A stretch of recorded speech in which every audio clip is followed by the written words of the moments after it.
Bonjour à tous et à toutes. Bonjour à toutes et à tous. C'est M. Goulola Dama. C'est toujours la suite de votre série vidéo qu'on avait débuté la fois dernière avec le logiciel Excel. J'avais promis de faire la même analyse de données avec le logiciel SPSS. Il s'agit d'une base de données qu'on a on a fait l'analyse de données économétriques avec la base de données dans le logiciel Excel. Donc, c'est une base de données de 30 observations. Donc, on avait fait l'analyse économétrique, la régression linéaire dans le logiciel Excel. Donc, j'avais promis de faire la même chose, mais cette fois-ci avec le logiciel SPSS. Donc, pour ceux qui ne connaissent pas le logiciel SPSS, cette vidéo n'a pas de but pour vous introduire au logiciel SPSS. C'est juste une vidéo qui porte sur l'analyse économétrique des données avec le logiciel SPSS. Ce n'est pas pour vous introduire au logiciel. Si vous ne connaissez pas encore le logiciel et que vous voulez apprendre ce logiciel, vous pouvez commencer par des vidéos introductives que vous pouvez trouver. Ou bien si vous voulez que je fasse cette vidéo là, vous pouvez me laisser en commentaire. Ou bien m'envoyer le message sur mon numéro WhatsApp 223 94 0011 41 94 0011 41. Alors, sans plus tarder, nous allons ouvrir la base de données Excel là. Donc, voici la base de données Excel. Donc, je vais vous présenter la base. C'est une base de données de 30 observations et 3 variables. On a l'investissement, PIB et le taux d'intérêt. Pour ceux qui ont regardé la vidéo pour Excel, on a essayé d'expliquer l'investissement par le PIB et le taux d'intérêt. Donc, on a 3 variables.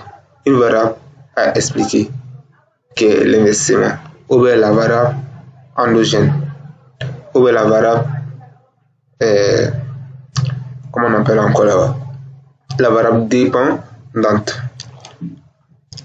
Donc, PIB et le taux d'intérêt sont des variables indépendantes, sont des variables exogènes, sont des variables explicatives qui expliquent la variable investissement. Donc, nous allons fermer la base. On va ouvrir le logiciel SPSS.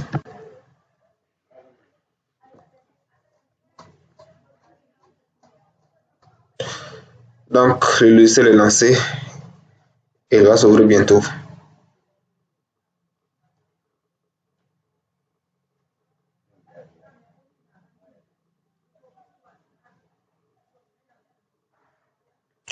Vous allez devoir patienter pendant que le logiciel va s'ouvrir.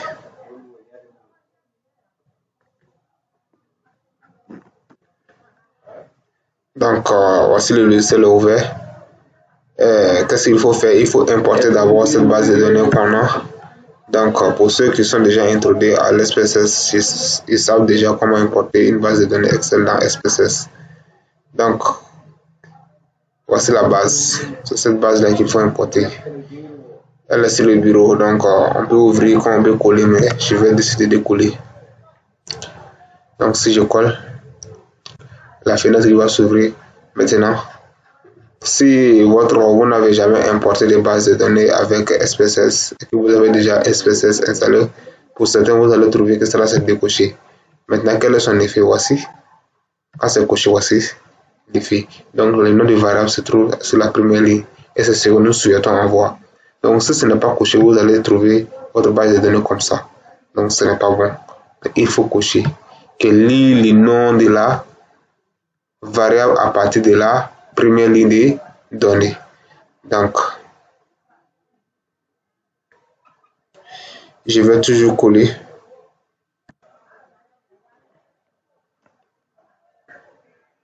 Donc, je copie ça là, je sélectionne au moins et j'exécute.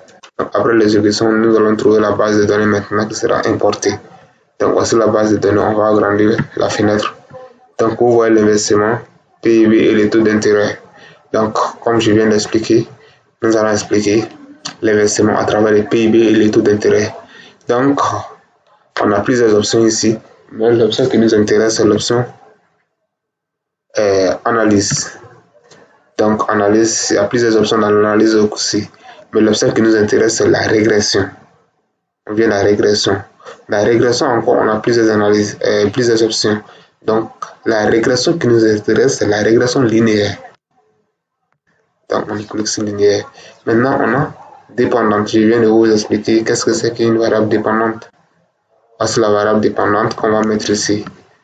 Et ici, la variable indépendante. Les variables indépendantes, donc, je vous ai montré les variables indépendantes. Je disais que c'est le PIB et le taux d'intérêt. Donc, l'investissement, c'est déjà dépendant. Excusez. Donc, le PIB et le taux d'intérêt vont venir dans la variable indépendante. Donc, on va ouvrir statistique pour voir. Donc, on a estimation. C'est l'estimation. On peut prendre intervalle de confiance pour sélectionner. Voici le seuil ici. Si vous voulez, on peut changer le seuil. Parce que 5%, c'est ça qui est donné à défaut, confiance. 95% de confiance est donné à par défaut. Donc, on va laisser comme ça. On va poursuivre. On va coller. Donc, si on colle le code, vous allez voir le code ici. Le code est là. Donc, on va sélectionner, faire la même chose, exécuter. C'est exécuter la sélection. On exécute la sélection. Voici le sortir. Donc, le jeu de données, on a variables introduites, éliminées. Donc, les variables qui sont introduites, les variables qui sont éliminées. Donc, on va là, il y a un modèle 1, un seul modèle. Donc, je vais vous montrer le modèle tout à l'heure, parce qu'avant de faire l'analyse d'abord, il faut connaître le modèle d'abord, avant de passer à l'analyse. Maintenant, on a variable dépendante, on a investissement. Toutes les variables demandées ont été introduites. Ça veut dire que toutes les variables qu'on a sélectionnées ont été introduites, aucune variable n'a été exclue, éliminée. Maintenant, on passe au modèle, le récapitulatif des modèles. Ça parle globalement du modèle. On va R ici, c'est 0,949. R, c'est le coefficient de corrélation. Coefficient de corrélation entre le taux d'intérêt, le PIB, l'investissement et le taux d'intérêt, le PIB. C'est le coefficient de corrélation. Ici, le R carré, R2 ou R carré. C'est ça qui est le coefficient de corrélation linéaire, ça au carré. Donc, c'est le coefficient de détermination. Le coefficient de détermination, ça explique le modèle dans sa globalité. C'est 0,902. 0,902 en termes de pourcentage, c'est 90,2%. Donc, on a R ajusté. R ajusté, c'est 0,894. En termes de pourcentage, c'est 89,4%. Maintenant, quelle est la différence entre R2 et R2 ajusté? Il n'y a pas de différence. C'est ce que je peux dire. Il n'y a pas de différence. La différence n'est pas liée au nom ou autre chose. R ajusté, c'est juste lorsque l'échantillon n'est pas, le nombre d'échantillons n'est pas très élevé. Par exemple, dans notre cas, on a 30 observations. C'est ce qui fait qu'il y a une différence en termes de chiffres entre les deux. Sinon, si l'échantillon était dans les 200 et 300, vous allez voir que les deux R2 et R2 ajustés auraient à avoir les mêmes chiffres. On va avoir la même valeur. Parce que si l'échantillon est faible, c'est R ajusté qu'il faut prendre pour interpréter. Et c'est ce que nous allons utiliser ici. Mais si on utilise aussi R2, c'est pas mal. Mais ça, c'est beaucoup plus adapté à un échantillon de plus petite valeur. De plus petite, en termes d'observation, de plus petit nombre en termes d'observation. Donc, mais l'interprétation, c'est la même chose. Il n'y a pas de différence. L'interprétation, c'est la même chose. Ça signifie la même chose. Ça veut dire que ici, 0,89, nous avons 89,4% de fluctuation. Donc, qu'est-ce que je vais vous montrer d'abord? Je vais vous montrer le modèle. Voici le modèle. L'investissement, c'est en fonction des PIB et des taux d'intérêt. Donc, quand on écrit le modèle économétrique, il y a une constante C qu'on met. La constante C, c'est, je peux dire que c'est l'investissement incompressible. Ça veut dire que sans les PIB, sans les taux d'intérêt, ce qu'on investit, c'est le C. Donc, le C, le A c'est le coefficient de PIB, B c'est le coefficient de taux d'intérêt. Donc, on va vous expliquer, on va vous montrer les valeurs qui correspondent à ces différents coefficients ici. Donc, on revient ici. Donc, on vient à ANOVA. ANOVA, c'est régression. Ça, c'est somme des carrés résiduels, somme des carrés estimés, somme des carrés résiduels, somme des carrés total, le degré de liberté. Donc, tout ce qui nous intéresse ici, c'est les fichiers, test de globalité des fichiers. Ça, c'est la valeur des fichiers. Donc, mais la valeur des fichiers là, bon, pour calculer à la main, on utilise toutes ces valeurs qui sont là pour pouvoir trouver ça là. Mais l'interprétation, c'est ça qui nous intéresse dans l'interprétation. Test des fichiers, la valeur des fichiers, on va comparer à la valeur lue dans la table. Quand on n'a pas la table ici, on va utiliser la p-value, la significativité. L'hypothèse nulle, c'est que le modèle n'est pas globalement significatif. L'hypothèse alternative, c'est le modèle est globalement significatif. Donc, c'est toujours au seuil de 5% de risque. Le risque, c'est 5%. Si on compare la p-value au seuil de risque de 5%, on trouve que la p-value est largement inférieure au risque 5%. Donc, qu'est-ce qu'on va faire? On va rejeter l'hypothèse nulle. Donc, si on rejette l'hypothèse nulle, qui veut dire que le modèle n'est pas significatif globalement. Donc, le modèle est comment maintenant significatif globalement, que l'hypothèse alternative qu'on va accepter. Donc, le modèle est globalement significatif. Déjà, ça veut dire que notre modèle est bon. On peut continuer l'interprétation. Déjà, quand on trouve le seuil de significativité, des tests de la significativité globale des fichiers, on voit que le modèle est significatif, on trouve ce genre de résultats, on est rassuré de continuer l'interprétation de nos données. Ça veut dire que la réponse, l'interprétation qu'on va donner aux valeurs vont refléter la réalité. Donc, quand on vient à coefficient maintenant, on va interpréter le coefficient. Donc, la constante C qu'on a ici, c'est ça, sa valeur qui est là. Le A qui est là, que vous voyez en jaune, c'est sa valeur qui est là. Le B que vous voyez en jaune, c'est sa valeur aussi. Sa valeur, c'est moins 35,012. Donc, je vais remplacer chaque coefficient par sa valeur. Donc, vous voyez, il y a l'investissement. Le C qu'on avait, c'était 204,66. Le alpha, ou le A, c'est 0,177. Le B, c'est moins 35,12. Donc, qu'est-ce que ça veut dire? Qu'est-ce que ça veut dire?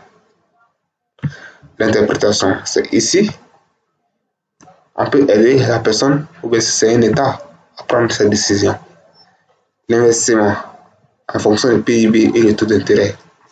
Vous voyez que l'investissement et le PIB, c'est une relation positive. Vous voyez cette valeur-là, elle est positive. Donc ça veut dire que l'investissement et le PIB évoluent dans le même sens. Il y a une relation positive entre le PIB et l'investissement. Ça veut dire qu'une fois que le PIB augmente, l'investissement augmente. Quand le PIB diminue, l'investissement diminue. C'est tout ce que ça veut dire concrètement. Sans tenir compte de la valeur là, en regardant les signes, c'est tout ce que ça veut dire, ça nous dit. Maintenant, le taux d'intérêt, il y a le moins. Donc ce moins signifie qu'il y a une relation inverse, négative, entre le PIB et le taux d'intérêt. Quand le taux d'intérêt baisse, l'investissement augmente. Quand le taux d'intérêt augmente, l'investissement va baisser. Et c'est logique. Dans la vie réelle, c'est logique. Le taux d'intérêt de l'argent, c'est quoi? c'est le prix de l'argent. Quand le prix d'un bien augmente, sa demande diminue. Quand le prix d'un bien diminue, sa demande augmente. Donc quand le prix de l'argent, que le taux d'intérêt augmente, les gens vont avoir tendance à emprunter moins d'argent pour investir. Donc l'investissement va baisser. Si tu empruntes 10 millions à un taux de 10% pour investir, le lendemain, tu vas trouver sur le marché financier que le taux d'intérêt, au lieu de 10%, c'est 13%. Est-ce que tu vas emprunter les mêmes 10 millions? Non. Tu vas emprunter 8 millions parce que le prix de l'argent a augmenté sur le marché et pour venir investir. Donc, au lieu d'investir 10 millions, tu as investi 8 millions, donc ça diminue. Maintenant, qu'est-ce qui importe beaucoup encore? Si c'est un État et que vous voulez conseiller l'État à jouer sur le PIB ou le taux d'intérêt pour investir beaucoup. Si l'État veut augmenter l'investissement dans un pays, parce que c'est les entreprises qui investissent beaucoup, si l'État veut augmenter l'investissement dans le pays, qu'est-ce que l'État doit faire? Le premier conseil, à partir du PIB, sans toucher au taux d'intérêt, par exemple, le taux d'intérêt qui était là, l'État ne touche pas à ça. Mais l'État veut toucher le PIB, jouer sur le PIB pour augmenter l'investissement. Donc, pour que l'investissement soit augmenté, il faut que l'État augmente le PIB. Si le PIB augmente d'un franc CFA, vous allez voir que l'investissement va augmenter de 0,117 francs CFA. Ou bien, si le PIB augmente de 1000 francs CFA, ça veut dire que si augmente, ça va par 1000. Donc, l'investissement va augmenter de ça là aussi multiplié par 1000, qui est 177 francs. Le PIB a augmenté de 1000 francs, l'investissement a augmenté de 177. Vous voyez que le poids du PIB dans l'investissement, dans la variation de l'investissement n'est pas aussi élevé que ça, c'est 0, maintenant, quand vous venez au niveau du taux d'intérêt, vous voyez que le poids est conséquent. 35,112, c'est moins. Ça veut dire quoi? Si l'État veut laisser le PIB sans toucher le PIB, mais il veut augmenter l'investissement en touchant le taux d'intérêt, qu'est-ce qu'il va faire? S'il diminue, il doit diminuer le taux d'intérêt. Parce que c'est une relation négative. S'il diminue le taux d'intérêt d'un franc CFA, l'investissement va augmenter de 35,12 francs CFA. Ou bien, s'il augmente le taux d'intérêt d'un franc, ça c'est une augmentation du taux d'intérêt. Là, l'investissement va baisser de 35,02. C'est une relation inverse. Quand l'un augmente, l'autre baisse. Quand l'autre baisse, quand l'un baisse, l'autre augmente. Donc c'est comme ça. Donc vous voyez qu'une augmentation d'un franc de taux d'intérêt va entraîner une chute de 35,12. Ou une chute d'un franc de taux d'intérêt va entraîner une augmentation de l'investissement de 35,12. Donc, l'État a intérêt à baisser le taux d'intérêt s'il veut voir une augmentation significative de l'investissement dans le pays. Donc, on va revenir ici encore. Je pense que bon. Là, c'est la dernière partie. Cette dernière partie, c'est pour voir le résultat qu'il a. Est-ce que ces résultats sont significatifs? Pourquoi je dis que ces résultats sont significatifs? On a un échantillon seulement de 50 et de 30 observations. Par exemple, on peut collecter encore des données. Un autre échantillon de 30 individus, mais différent de cet échantillon. Est-ce que ces résultats seront semblables à ces résultats? C'est ça en réalité. Est-ce que la valeur qu'on va trouver pour le PIB, le coefficient du PIB, va être un tout petit peu proche de ça?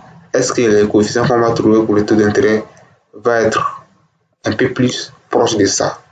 Est-ce que la constante C qu'on va trouver pour ce nouvel échantillon va être proche de ça?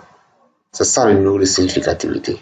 Mais si on trouve que ce n'est pas significatif, ça veut dire que ça là, le résultat qu'on a trouvé là, ça ne reflète pas la réalité. C'est juste l'échantillon qu'on a pris qui nous a donné ces résultats. Sinon, ce n'est pas la réalité. Voilà. Et pourtant, on veut chercher à être proche de la réalité. C'est ça la statistique.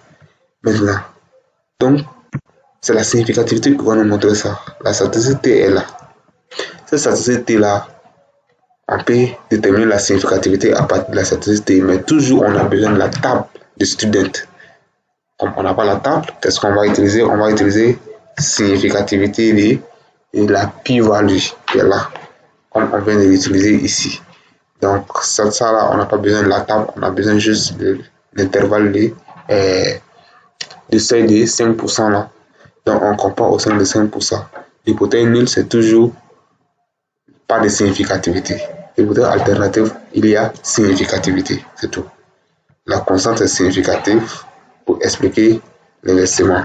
Le PIB est significatif pour expliquer l'investissement.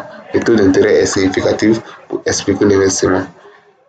D'ailleurs, même un conseil que je vais vous donner, s'il n'y a pas de significativité, on ne doit même pas l'interpréter. Si une variable n'est pas significative, dans un modèle, on ne doit même pas l'interpréter. Voilà, on ne doit même pas interpréter la variable. Ça veut dire qu'on doit retirer la variable du modèle. C'est juste dû à l'échantillon, sinon ce n'est pas la réalité. Donc on doit retirer. Maintenant, on a la chance encore ici que chaque variable ici est significative. Ici, on voit que ça là c'est inférieur à 0,5, 0,05.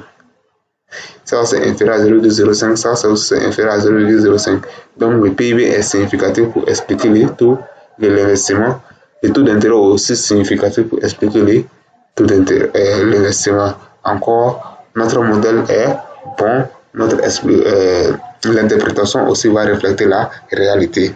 Donc, depuis là jusqu'à là, les valeurs trouvées, du début jusqu'à la fin, les valeurs trouvées nous réconfortent que les données que nous avons reflètent encore la réalité. Donc, si on prend une décision à partir de ces données, on a moins de chances de se tromper. Moins de chances de se tromper. Donc, l'intervalle de confiance à 95%, ça, cet intervalle de confiance là, c'est juste parce qu'on a pris un échantillon. L'échantillon, si on prend un nouvel échantillon qui est différent de cet échantillon, la valeur de la constance, c'est qu'elle là va être toujours entre 72,66 et 336,924. C'est ce que ça veut dire l'intervalle de confiance. Ça veut dire qu'on ne va pas sortir de ça. Si on prend un échantillon, un nouvel échantillon, les PIB, la valeur alpha B qui est là, le PIB qui est là, va se situer ici entre ces deux valeurs. Et la valeur du coefficient des taux d'intérêt va se situer entre ça et ça. Et ça va se situer entre ça et ça. Moins 49,779 et moins 20,245. Donc ça c'est l'intervalle de confiance. Ça on dit l'intervalle de confiance. Ça veut dire que c'est 100 échantillons. On verra 95% des échantillons. C'est 100 échantillons pris. 100 échantillons différents pris. 95%, 95 échantillons vont respecter ces conditions. Ça veut dire que 5% seulement vont se révéler, sortir de ces conditions. Donc quand c'est comme ça, c'est bon. Les 5% là, c'est faible. Donc, ça c'est l'intervalle d'explication, l'intervalle de confiance. Je pense que c'est tout. Cette vidéo, c'était juste pour reprendre ce que nous avons fait en Excel. L'utiliser dans SPSS et comprendre les sorties de SPSS aussi. Donc ce n'est pas pour vous expliquer le logiciel SPSS, c'est destiné à ceux qui ont déjà appris, qui sont déjà introduits à ce logiciel. Donc c'est pour eux. Donc ceux qui ne sont pas encore introduits, bon, vous pouvez laisser en commentaire si vous avez besoin de ces vidéos introductives ou bien si vous pouvez les trouver ailleurs pour comprendre l'interface SPSS et les différentes options de SPSS. Je répète, mon numéro c'est 223 94 00 11 41. Donc si vous avez des préoccupations, des contributions, des conseils, alors vous pouvez m'envoyer des messages sur WhatsApp ou bien laisser ces préoccupations, ces contributions et ces conseils en commentaire. Je vous remercie beaucoup.